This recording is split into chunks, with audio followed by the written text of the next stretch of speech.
ஆண்டவரும் அருமை இரட்சகருமாகிய ஆண்டவர் இயேசு கிறிஸ்துவின் இனிய திருப்பெயரிலே அன்போடு இந்த உயிர்ப்பு தின தொழுகைக்காக உங்களை அன்போடு வாழ்க்கையை நிறைவேற்றிக் கொள்கிறேன். அருமையான அதிகாலை வேளை, இந்த ஈஸ்டர் ஞாயிறு தொழுகையின் ஆரம்பம் எல்லா வல்ல கடவுள் பிதா குமாரன் பரிசுத்தாவியின் திருப்பெயரில் உள்ளது. ஆமென். நாம் அனைவரும் கடவுளை நோக்கி இறைவேண்டுதல் நாம் செய்வோம்.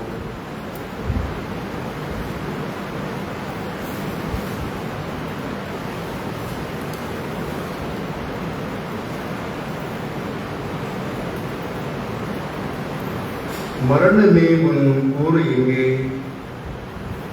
பாதாளமே உன் ஜெயம் எங்கே? மரணத்தை ஜெயித்த எங்கள் ஆண்டவராகிய இயேசு கிறிஸ்துவே, மனமகிழ்ச்சியும் சந்தோஷமும் நிறைந்த இந்த அருமையான ஈஸ்டர் தின காலை பொழுதிற்காக நாங்கள் உமக்கு நன்றிகளை படைக்கின்றோம். அன்பு நிறைந்த கடவுள், சிறப்பாக இந்த அருமையான காலை நேரத்திலே, இந்த அதிகாலை வேளையில் உம்முடைய திரு சமூகத்தில் நாங்கள் கடந்து வந்து உம்மை நாங்கள் பாடவும் துதிக்கவும் ஆராதிக்கவும், உயிர்த்த ஆண்டவர் இயேசு கிறிஸ்துவுக்குள் நாங்கள் மகிழ்ச்சியோடு நாங்கள் உம்மை ஆராதிக்கவும், இந்த நாளை நாங்கள் சிறப்பாக கொண்டாடவும் தேவரீர் எங்களுக்கு கொடுத்திருக்கின்ற இந்த நல்ல வேளைக்காக நாங்கள் உமக்கு நன்றிகளை செலுத்துகிறோம். ஆண்டவரே, 2025 ஆண்டிலே இந்த ஈஸ்டர் தின ஞாயிறு தொழுகைக்காக நாங்கள் உம்மை நோக்கி ஜெபிக்கின்றோம். உங்களுடைய பிரசன்னத்திலே வந்திருக்கிற நாங்கள் உயிர்த்த ஆண்டவர் இயேசு கிறிஸ்துவை ஆராதிக்க தொழுது கொள்ள கடவுள் துணை செய்வீராக. இந்த தொழுகையின் மூலமாக கடவுளுடைய உன்னதமான திருப்பெயர் அதிகமாக மகிமைப்பட கடவுள் உதவி செய்யும்படியாக நாங்கள் ஜெபிக்கின்றோம். இன்றும் இந்த ஈஸ்டர் தொழுகையின் மூலமாக ஆண்டவரை நடைபெற இருக்கின்ற ஒவ்வொரு நிகழ்வுகளுக்காக நாங்கள் உம்மை நோக்கி ஜெபிக்கின்றோம். ஆண்டவரை, சிறப்பாக உங்களுடைய பிரசனத்தில் வந்திருக்கிற நாங்கள் எங்களை தாழ்த்தி அர்ப்பணிக்கின்றோம். இன்று நடைபெற இருக்கின்ற திருமுழுக்கு நிகழ்வுக்காக, அதே போல திடப்படுத்தல் முதல் திருவிருந்து நிகழ்வுகளுக்காக நாங்கள் உங்களை நோக்கி ஜெபிக்கின்றோம். நாங்கள் அனைவரும் அதில் உற்சாகத்தோடு பங்கு வரவும், பயபக்தியோடு நாங்கள் இந்த ஆராதனையில் கலந்து கொள்ளவும் கடவுள் துணை செய்யும்படியாக ஜெபிக்கின்றோம். அனைத்து தடைகளை கடவுள் மாற்றி போடுவீராக. இந்த ஆராதனையுடைய ஆரம் முதல் கொண்டு முடிய மட்டுமாக உம்முடைய தெய்வீக பிரசன்னம் எங்கள் யாவரோடும் தங்கியிருக்கும்படியாய் எங்கள் ஆண்டவரும் உலக மீட்பருமாய் இருக்கிற இயேசு கிறிஸ்துவின் இனிய நாமத்திலே ஜெபிக்கின்றோம். ஜெபம் ஏற்றுக்கொள்ளும் எங்கள் ஜீவனுள்ள நல்ல பிதாவே, ஆமென். நாம் அனைவரும் கடவுளை இணைத்து நாம் எழுந்து போற்றும்படியாக நம்முடைய பாட புத்தகத்திலே 576வது பாடலை நாம் பாடுவோம். 576வது பின் இணைப்பு கீதத்தை நாம் அனைவரும் இணைந்து நாம் பாடுவோம்.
நாம் யாவரும் இணைந்த நிலையிலே நம்முடைய பாடல் புத்தகத்திலே 16வது பக்கம் இருக்கின்ற திருவிருந்தோடு கூடிய தேவ ஆராதனை முறையை நாம் பின்பற்ற கிடவோம்.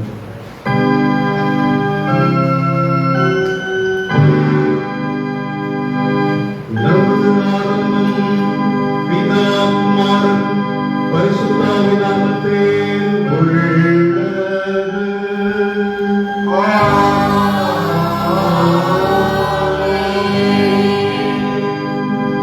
கர்த்தருக்குள் பிரியமானவர்களே, நமது பிதாவாகிய கடவுளிடம் கபடம் செய்துள்ளவர்களாய் அண்டை சேர்ந்து நமது பாவங்களை அவருக்கு ஈட்டு அவைகளை மன்னிக்க நமது ரட்சகராகிய இயேசு கிறிஸ்துவின் நாமத்தில் அவரை கெஞ்சுகிறோம்.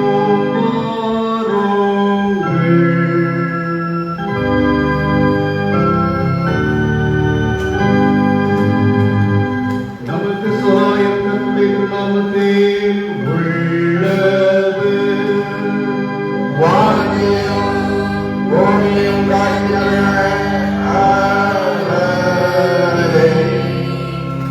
ஏழைகளை கர்த்தருக்கு கையிடுவேன் என்றே.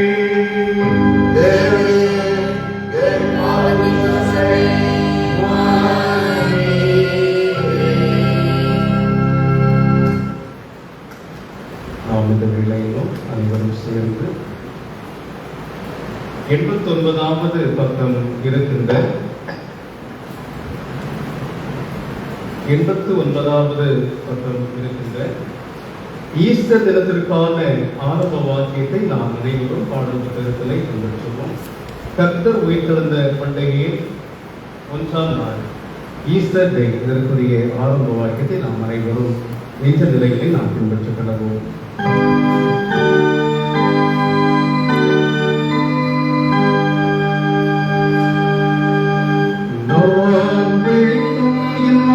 மண்டையிலே இருக்கிறேன். அல்லேலூயா.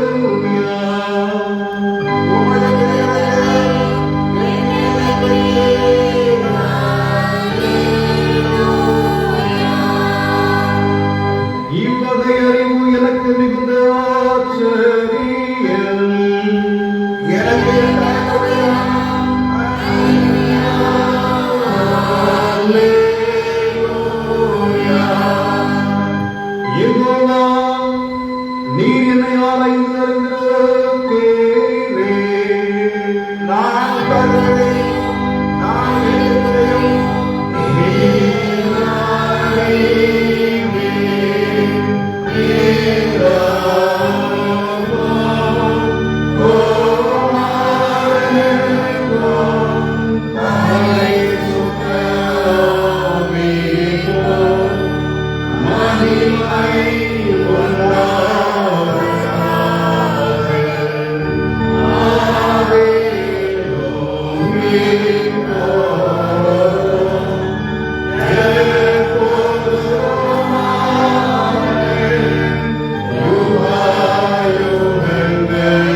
அனைவரும் சேர்ந்த நிலையிலே மீண்டுமாக ஒரு பாடலை நாம் இணைந்து உற்சாகமாய் பாடுவோம். பாடல் எண் 578 578வது பாடலை நாம் அனைவரும் இணைந்து நாம் உற்சாகமாக கரங்களை நாம் பாடுவோம்.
Hallelujah.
அன்பான இறை மக்களே, அருமையான பரிசுத்தம் நிறைந்த இந்த அருமையான ஈஸ்டர் தினத்துடைய காலை வேளையிலே நாம் முறையாக படிக்கும்படியாக கொடுக்கப்பட்டிருக்கின்ற திருப்பாடல் சங்கீதம் 16 நாம் அனைவரும் எழுந்து நின்ற நிலையிலே முறையாக நாம் அனைவரும் வாசிக்க கடவோம்.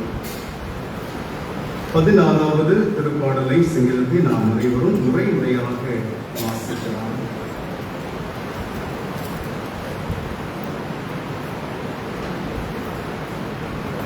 கடவுளே, என்னை காப்பாற்றும், உம்மிடத்திலே அடைக்கலம் புகுந்தேன். நான் கர்த்தரிடம், தேவரீர் என் ஆண்டவர், உண்மை என்று எனக்கு வேறு செல்வம் இல்லை.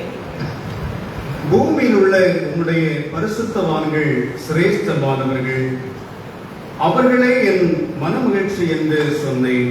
அந்நிய தேவர்களை நாடுகளுக்கு வேதனை பெறுவோம். அவர்கள் செலுத்துகிற இரத்தப்பான பலிகளை நான் செலுத்த மாட்டேன். அவர்களின் நாமங்களை எதுடன் நான் உச்சரிக்கவும் மாட்டேன். கர்த்தர் என் சுதந்திர பாகம், என் பாத்திரத்தின் பங்கு, என் பாகத்தை தேவரே பாதுகாக்கிறேன்.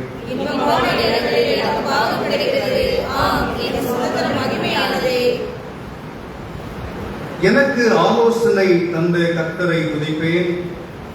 காலங்களிலும் என் உள்ளிந்திரியங்கள் என்னை உணர்த்தும். கர்த்தரை நான் எப்பொழுதும் எனக்கும் வைத்து நோக்கிக் கொண்டிருக்கிறேன். அவர் நான் அசைக்கப்படுவதில்லை. ஆகையால் என் இருதயம் மகிழ்ந்தது, என் மகிமை களிகூர்ந்தது, என் மாம்சமும் நன்னம்பிக்கையிலே தங்கும். என் ஆத்மாவை காவலத்திலே உம்முடைய பக்தரை படுகொலியிலே நடத்தினீர். அனைவரும் நாம் இணைந்து படிக்கலாம்.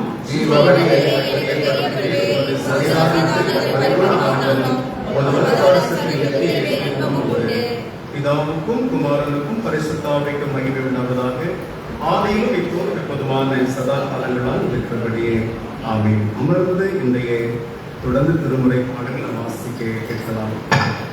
இன்றைக்காக அருளப்பட்டிருக்கின்ற பழைய பாட்டின் பகுதி அது இறைவாக்கினர் எசாயாவின் புஸ்தகம் 65ஆம் அதிகாரம் இறை வசனங்கள் 17 தொடங்கி 25 உடைய. ஏசாயா இறைவாக்கு நூல் 65வது அதிகாரம் இறை வசனங்கள் 17 முதல் 25 உடைய. ஏசாயா 65ஆம் அதிகாரம் 17 முதல் 25 முடிய. இதோ நான் புதிய வானத்தையும் புதிய பூமியையும் சிருஷ்டிக்கிறேன். புதினேர்கள் இனி நினைக்கப்படுவதும் இல்லை, மனதிலே தோன்றுவதும் இல்லை. நான் சிருஷ்டிக்கிறனாலே நீங்கள் என்னென்னைக்கும் மகிழ்ந்து களி கொடுத்திருங்கள். இதோ எருசலேமை களி கூறுதலாகவும் அதன் ஜனத்தை மகிழ்ச்சியாகவும் சிருஷ்டிக்கிறேன். நான் எருசலேமின் மேல் களி கூர்ந்து என் ஜனத்தின் மேல் மகிழ்ச்சியாக இருப்பேன். அழியின் சத்தமும் கூக்குரலின் சத்தமும் அதில் இனி கேட்கப்படுவதில்லை. அங்கே இனி அற்ப ஆயுசுள்ள பாலகனும் தன் நாட்டை பூர்ணமாகாத கிழவனும் உண்டாயிருக்கிறார்கள். 100 வயது சென்று மறிக்கிறவனும் வாலிபன் என்று எண்ணப்படுவான். 100 வயதுள்ளவனாகிய பாவியோ சபிக்கப்படுவான். வீடுகளை கட்டி அவைகளில் குடியிருப்பார்கள். திராட்சை தோட்டங்களை நாட்டி அவைகளின் கனிகளில் பூசிப்பார்கள். அவர்கள் கட்டுகிறதும் வேறொருவர்கள் குடியிருக்கிறதும் அவர்கள் நாட்டுகிறதும் வேறொருவர்கள் கனி பூசிக்கிறதுமாய் இருப்பதில்லை. ஏனெனில் விருட்சத்தின் நாட்களைப் போல என் ஜனத்தின் நாட்கள் இருக்கும். நான் தெரிந்து கொண்டவர்கள் தங்கள் கைகளின் கைகளை நெடுநாளாய் அணிவிப்பார்கள். அவர்கள் விருதால் உழைப்பதில்லை. அவர்கள் துன்பம் உண்டாக பிள்ளை பெறுவதும் இல்லை. அவர்களும் அவர்களோடு கூட அவர்கள் சந்தானமும் கர்த்தரால் ஆசீர்வதிக்கப்பட்ட சந்ததியாக இருப்பார்கள். அப்பொழுது அவர் கூப்பிடுவதற்கு முன்பே நான் மறு உத்தரவு கொடுப்பேன். அவர்கள் பேசும் போதோ நான் கேட்பேன். ஓநாயும் ஆட்டுக்குட்டியும் ஒருமித்து மேயும், சிங்கமும் மாட்டை போல வைக்கோல் தின்னும், புழுதி சர்ப்பத்துக்கு இரையாகும். என் பரிசுத்த பர்வதமும் அவர்கள் தீங்கு செய்வதும் இல்லை, கேடு உண்டாக்குவதும் இல்லை என்று கர்த்தர் சொல்லுகிறார் என்றார். இந்த பழைய பாட்டின் பகுதி நாம் அனைவரும் படிக்க கேட்டோம். அப்படியாக இந்த நாளுக்கென்று கொடுக்கப்பட்டிருக்கின்ற நிருப பாடம் அது திருத்தூதராகிய அப்போஸ்தலராகிய பவுலடிகளார் புரிந்து திருச்சபைக்கு எழுதிய திருக்கடிதம் 1 கொரிந்தியர் 15ஆம் அதிகாரம் இறைவசனங்கள் 19 தொடங்கி 26 உடைய. 1 கொரிந்தியர் 15ஆம் அதிகாரம் வசனங்கள் 19 முதல் 26 உடைய. வாசிக்கப்பட வேண்டிய நிருப பகுதி 1 கொரிந்தியர் 15ஆம் அதிகாரம் வசனங்கள் 19 தொடங்கி 26 உடைய. இம்மைக்காக மாத்திரம் நாம் கிறிஸ்துவின் மேல் நம்பிக்கை உள்ளவர்களாய் இருந்தால் எல்லா மனுஷரை பார்க்கிறோம் பரிதவிக்கப்பட்டவர்களாய் இருப்போம். கிறிஸ்துவோ மனிதோடு இருந்து நித்திரையடைந்தவர்களில் முதல் பலன் ஆனார்.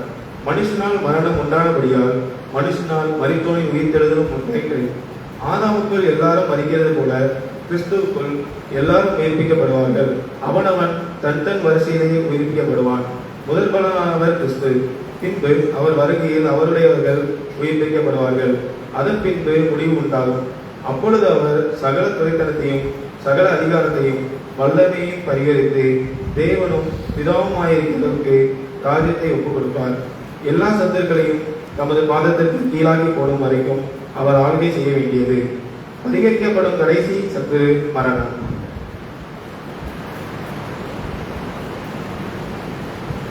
இன்றைய இரண்டாம் திருமுறையை நாம் அனைவரும் படிக்க கேட்போம். யாவரும் எழுந்து நம் நற்செய்தியை நாம் வாசிக்க கேட்கலாம். அல்லேலூயா, அல்லேலூயா,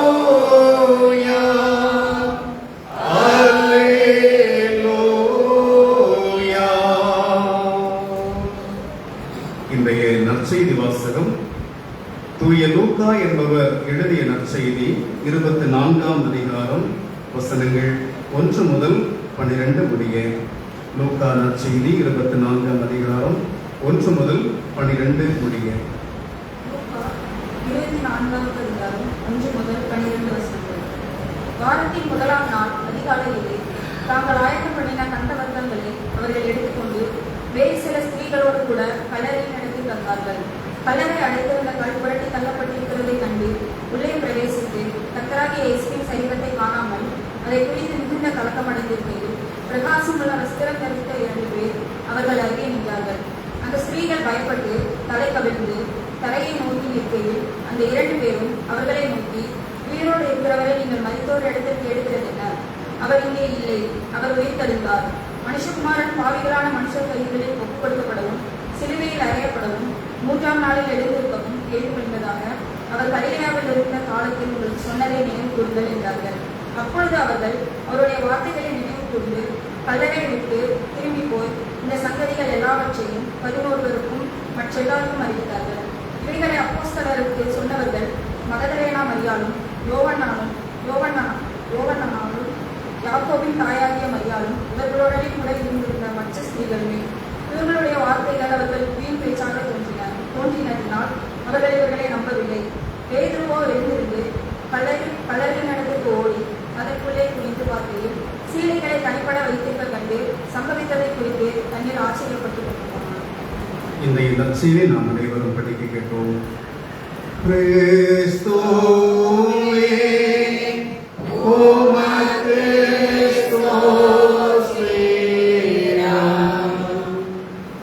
கடவுளுடைய வாழ்வு தரும் இறை வார்த்தைகளை வாசிக்க கேட்டலாம். அதற்கு மறுமொழியாக நம்முடைய பற்றுறுதியை நாம் அனைவரும் இணைந்த நிலையிலே நம்முடைய பாடல் புத்தகத்திலே 24வது பக்கம் அமைந்திருக்கின்ற ஈசையா விசுவாச பிரமாணத்தின் வழியாக நாம் அறிக்கை செய்வோம். பக்கம் 24. ஒரே கடவுளை விசுவாசிக்கிறேன். இவர் வானத்தையும் பூமியையும் காணப்படுகிறதும் காணப்படாததுமான சர்வத்திற்கு வல்ல பிதாவானவர் ஒரே ஆண்டவராகிய இயேசு கிறிஸ்துவை விசுவாசிக்கிறேன். இவர் கடவுளுடைய ஒரே குமாரன், சர்வ காலமும் முன்னே பிதாவிடம் பிறந்தவர், சிருஷ்டிக்கப்பட்டவர் அல்ல, பிறந்தவரே, கடவுளின் கடவுள், ஜோதியின் ஜோதி, மெய்யான கடவுளின் மெய்யான கடவுள், பிதாவாகிய ஏகவசமானவர். இவரை கொண்டு எல்லாம் சிருஷ்டிக்கப்பட்டன. இவர் மனிதனாகிய நமக்காகவும் நமது ரட்சிப்பை நிமித்தமாகவும் பரலோகத்திலிருந்து இறங்கி கர்த்தாவினால் கன்னிமரியாளிடத்தில் அவதரித்து மனிதனானார். பொதுவாக நமக்காக சிலுவையில் அறைந்து மரித்து அடக்கப்பட்டார்.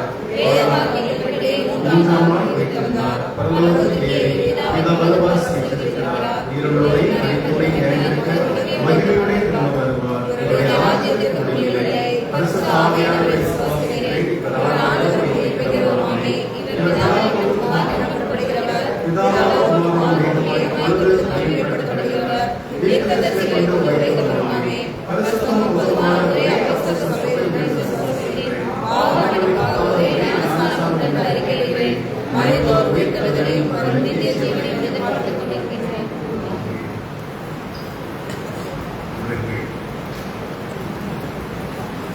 ஞானஸ்தானம் கிடப்படும் பிள்ளைகள் இருக்கிறாங்க. செய்திக்கு நிகழ்வுகளை நாம் செய்யலாம். எனவே இந்த வேளை நாம் அனைவரும் இணைந்த நிலையிலும் பாடல் புத்தகத்திலே 243வது பாடலை நாம் அனைவரும் அருளுரைக்கு ஆயத்த பாடலாக அனைவரும் நாம் இணைந்து பாடுவோம். பாடல் எண் 243. என் மீட்பர் உயிர் உள்ளவர், இது என்ன ஆறுதல், மரித்தவர் ஜெபிக்கிறார், என்றைக்கும் என் தலைவர் என்கின்ற ஞான பாடலை நாம் அனைவரும் அருளுரைக்கு ஆயத்தமாக பாடுவோம்.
தந்தையாகிய கடவுளாலும் உயிர்த்து எழுந்த ஆண்டவராகிய இயேசு கிறிஸ்துவினாலும் உங்கள் ஒவ்வொருவருக்கும் கிருபையும் சமாதானமும் அன்பும் இரக்கமும் நிறைவாக உரித்தாகட்டும்.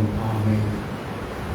ஆண்டவர் இயேசு கிறிஸ்துவுக்குள் அருமையானவர்களே, இந்த மனமகிழ்ச்சியும் சந்தோஷமும் நிறைந்த அருமையான உயிர்ப்பினுடைய நல்ல ஒரு அதிகாலை வேளையிலே நம்முடைய சிந்தனைக்கென்று கொடுக்கப்பட்டிருக்கின்ற சிந்தனை பாடம் தூய லூக்கா என்பவர் எழுதிய நற்செய்தி 24ஆம் அதிகாரம் 1 முதல் 12 வரையிலான திருவசனங்கள். லூக்கா நற்செய்தி 24ஆம் அதிகாரம் 1 முதல் 12 வரையிலான திருவசனங்கள். அதை சில வசனங்களை நாம் வாசித்து நாம் தியானிக்க கடந்து செல்வோம்.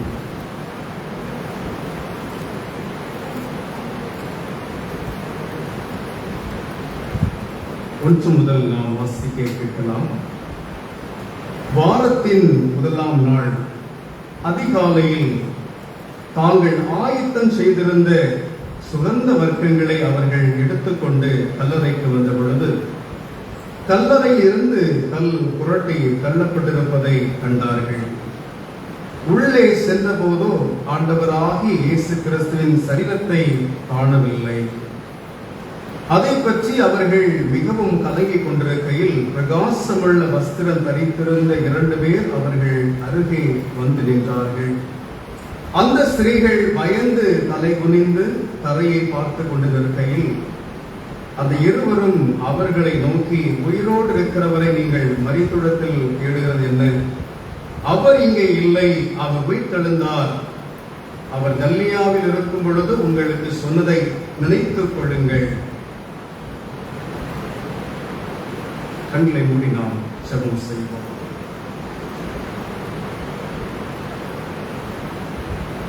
உயிர்த்து எழுந்த எங்கள் ஆண்டவராகிய இயேசு கிறிஸ்துவை